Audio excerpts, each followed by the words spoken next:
I love Attack on Titan.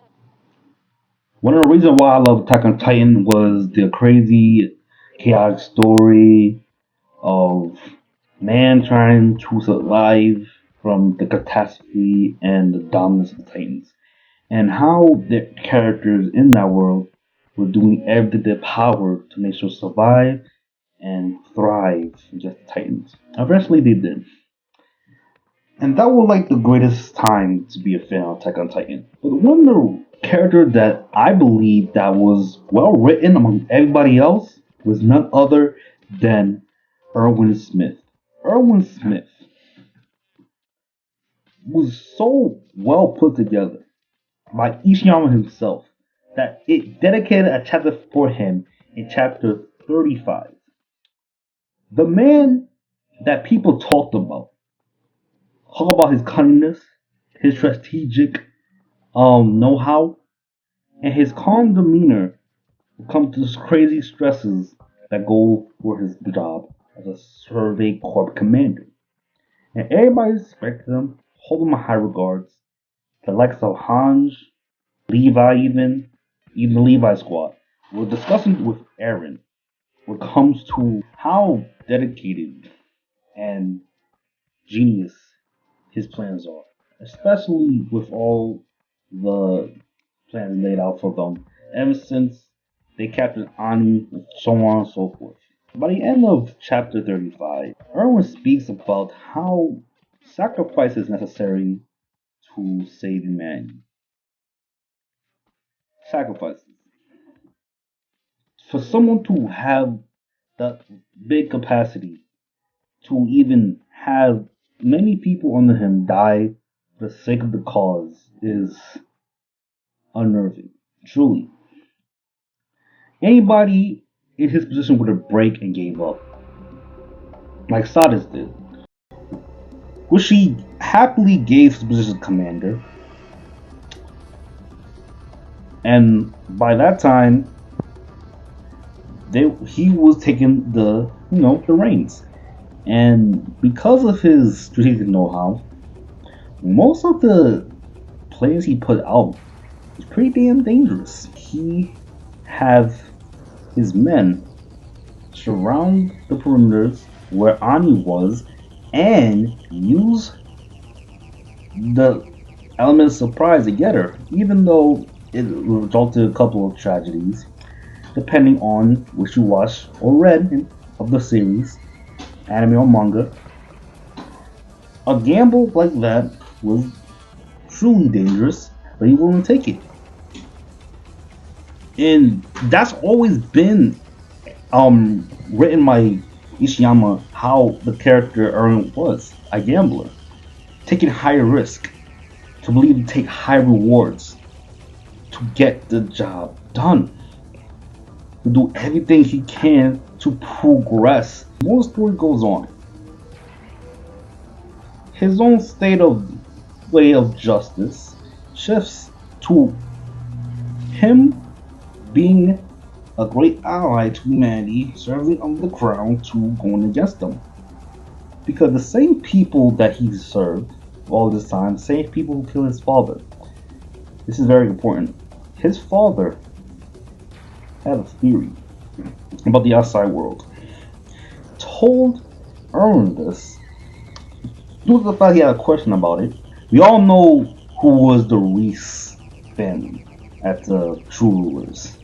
So this high gamble before Battle to Shigoshina was truly detrimental. To have all the allies, all the pieces put in place, the gamble was to put his story up top with enough information, enough collectives to come on Erwin's side was pretty detrimental. Even Pixis was doubting this man's abilities.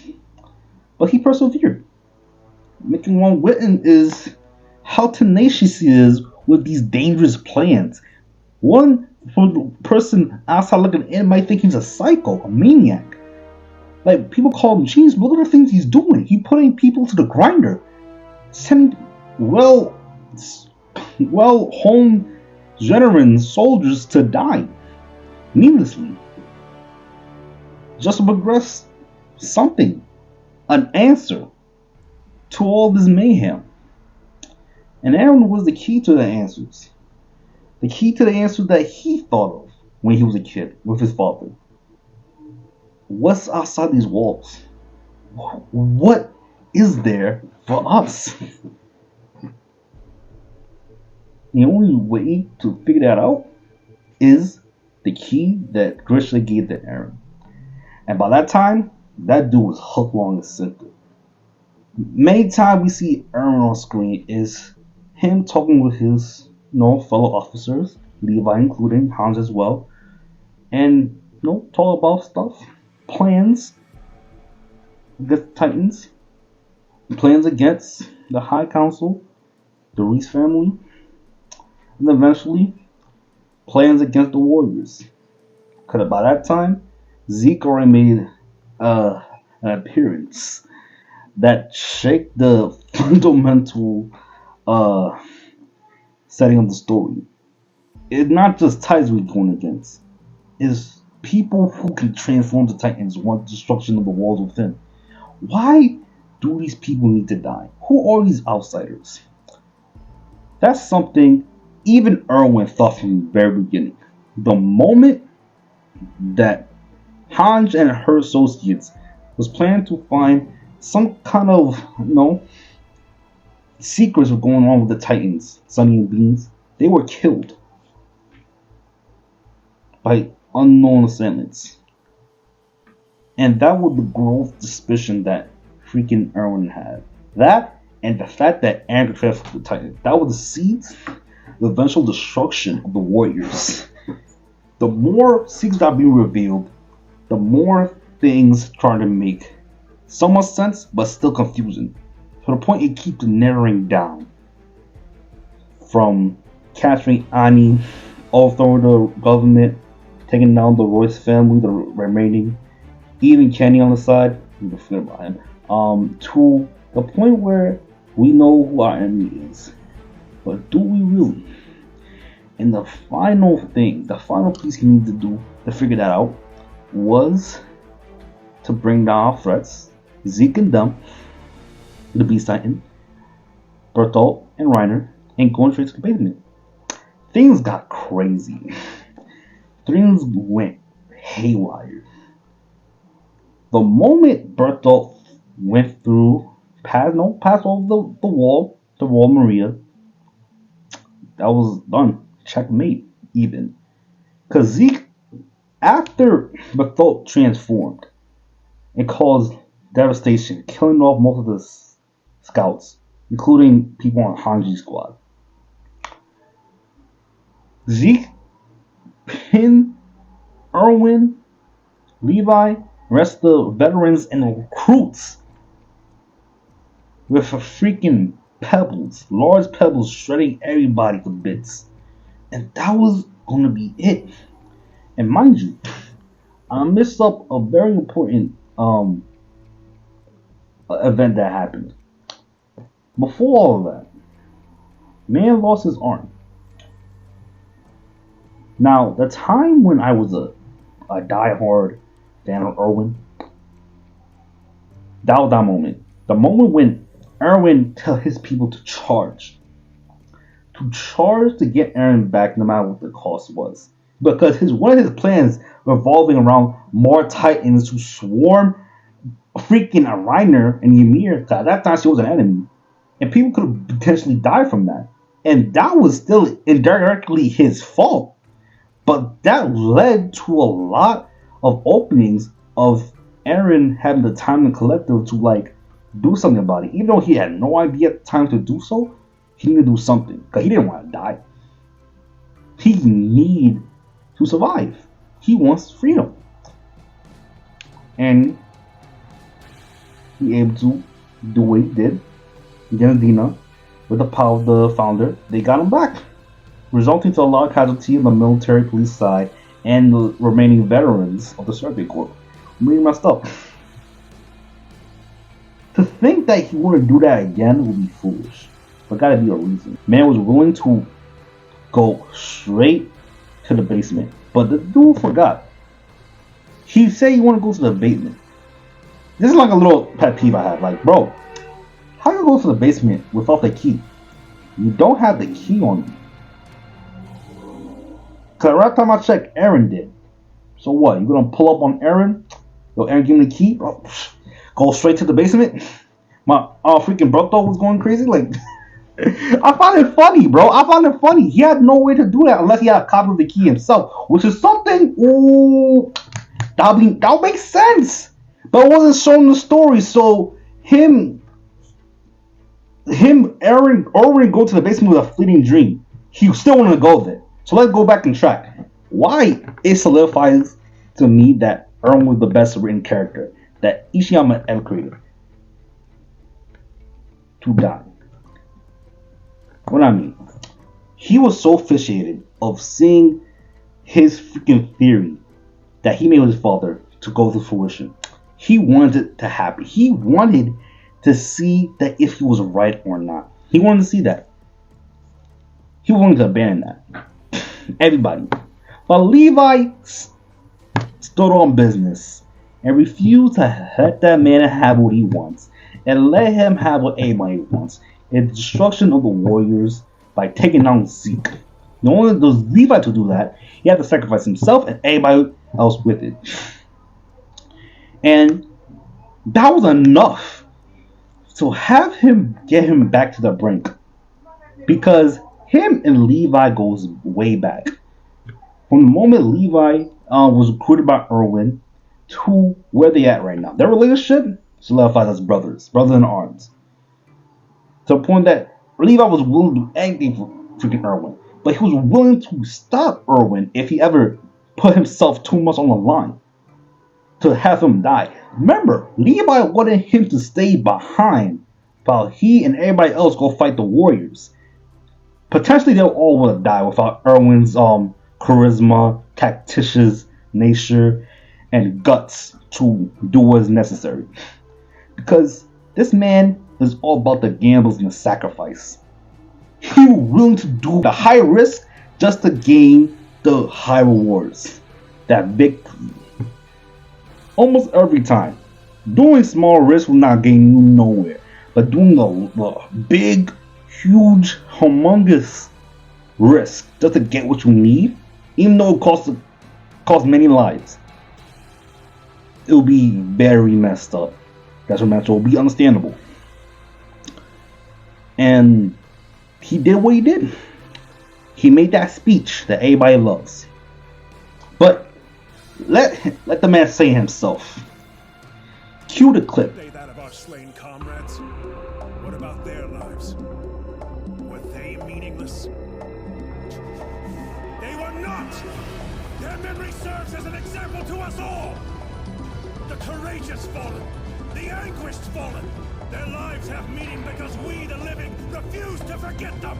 And as we ride to certain death, we trust our successors to do the same for us. My soldiers push forward. My soldiers scream out. My soldiers rage. And that's why I think he's the best written character. Because the life of Armin was so relevant compared to Erwin. Imagine what kind of things Erwin would have done if he was a colossal. Whew! And even the fact that Erwin told many people himself that he is expendable. He can't be replaced. That's what he thought of himself. Armin got potential, whatnot. You know he doubted himself. And that's why I hated the ending too. And before that, even with the Marley art was going around, I hated that.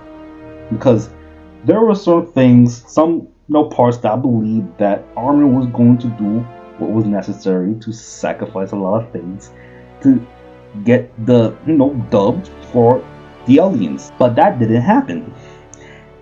That got sidetracked for just having peace, and peace. Negotiations for peace. Even though you killed a lot of people. Aaron killed a lot of people. And one would think that Aaron would learn from Erwin. Because Erwin the guy gave Aaron the chance to prove himself for humanity. Be a detriment, an assessor, a tool to be someone to assist humanity. Along with Pixis. You know, I'm bringing my pistols a lot because he's like among my favorite characters too. I like him a lot. Damn drunkard. Oh my gosh.